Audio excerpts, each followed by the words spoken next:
بسم الله الرحمن الرحیم.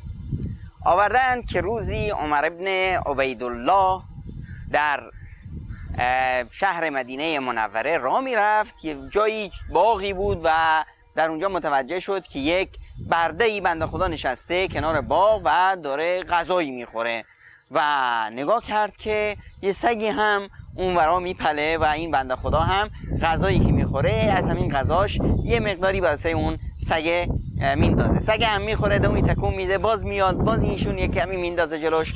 عمر ابن عبیدالله اومد گفت که جناب ببخشید این سگ از شماست؟ گفت نه. شما واسه چی بهش غذا میدین؟ والله من داشتم غذا میخوردم، خجالت میکشیدم این بنده خدا از اینجا، این سگه از اینجا رد میشد و دید که من غذا میخورم، حتما مثل من گرسنه شه، به من نگاه کرد، منم خجالت کشیدم غذا بخورم اون نگاه کنه، بهش غذا میدم. و گفت خب غذات کمه، تو خودت سیر نمیشی، خدا برکت میده، این هم خلق خداست و من هم مخلوق خدا، میخورم خداوند برکت میده.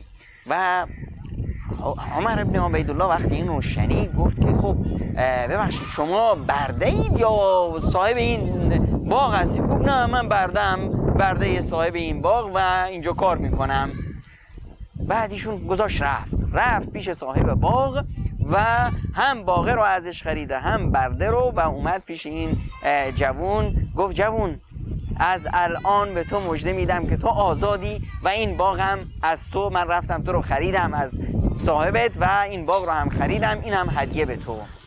جوون هم بلند شد، سجده شکر به جا آورد و سر و دست این بنده خدا رو، عمر ابن عبیدالله رو بوسید و گفت که شما رو من هم گواه میگیرم که میوه و انتاج این باغ، هرچی از این باغ بیاد بیرون همش رو من وقف کردم برای فقیران و مستمندان مدینه. عمر ابن عبیدالله تعجب کرد، گفت که تو که نیازمندتری از همه بین.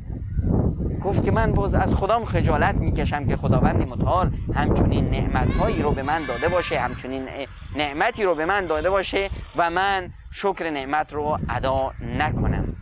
خداوند چه نعمتهایی به ما داده و ما آیا شکر نعمت‌ها رو به جا آوردیم؟ شمایی که خداوند بهت مال و ثروت داده آیا شکر نعمت رو به جا آوردی؟ شمایی که خداوند بهت صحت داده شکر نعمت رو به جا آوردی؟ آیا شمایی که خداوند به شما زن و بچه داده شکر نعمت رو به جا آوردی؟ شما خانومی که خداوند بهت شوهر داده، بچه داده، زن، شکر نعمت رو به جا آوردی؟